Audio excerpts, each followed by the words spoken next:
Time now for our community update on this Thursday. Joining me now are Green Bay Police Chief Chris Davis and then Green Bay Area Public School Superintendent Vicki. Thank you both for joining me this morning. So, as we've been talking about for the last couple of weeks, after an incident at one of the schools, there are new security and safety policies in place.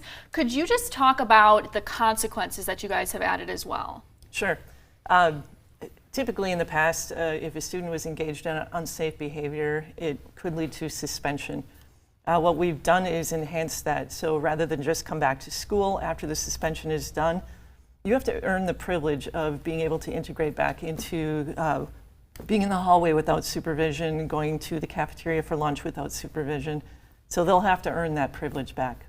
And why were these things chosen as consequences? Did you guys work together to come up with ideas with GBPD, or was it just kind of internally figuring that out? We've been working collaboratively with the police department, but this decision was internal because it didn't seem that just suspension alone was being effective in changing behavior.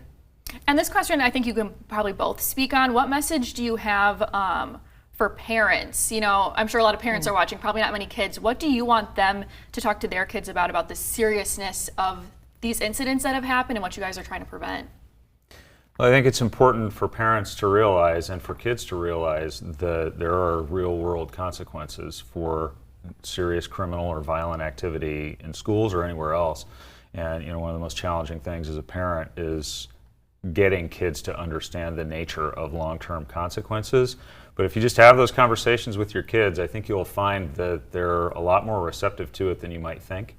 And the conversation's usually easier to have than you might think, but know who they're with, what they're doing, and just have those real conversations with them about the impact that their behavior can have on the rest of the community, on the rest of the school, and those consequences that it can have for them for the rest of their life. Anything you want to add on that? I would agree. The message coming from the parents is clearly heard, more so than it is from me. So any conversation the parents can have about the seriousness of this. We've expelled students for bad behavior. You will never come back to that school again. That's a pretty serious consequence, and we need parents' help in making sure the students understand that. And again, hearing the message from not just the parents, but then the school, police, all unifying that message hopefully will drive that message home. Yeah, right. As far as kind of talking about parents again, talk about accountability. This is something else I think as you grow older, you learn to take accountability for your actions. Can you speak about that piece for kids and parents? Yeah, and as Superintendent Byer says, we work very, very closely with the schools, with our kids, and our goal is to avoid locking people up as much as we can.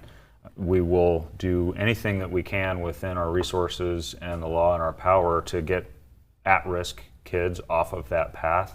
But at the end of the day, if despite all our best efforts, someone chooses to engage in violent activity or bring a weapon to a school or something like that, we will hold them accountable. And that includes parents. We have a kid bring a gun to a school. There's an adult somewhere in that supply chain who can expect serious consequences for that.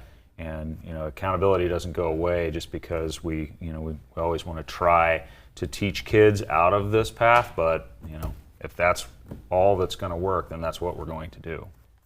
And then we are running out of time here, but I do want to bring up the anonymous reporting for students. Could you just explain how that works so everyone's aware about it? Crime Stoppers Green Bay Area Crime Stoppers has a very effective platform, and it has been very successful for us in preventing violence in the past. So that's a great way you can reach out through their website and report tips anonymously. We also have Speak Up, Speak Out. All of our students have access to that on their launch pad, so right there on their computer. We also have links throughout every school, QR codes, so they can report anonymously. Okay, perfect. Thank you both for joining me here today. Thank you.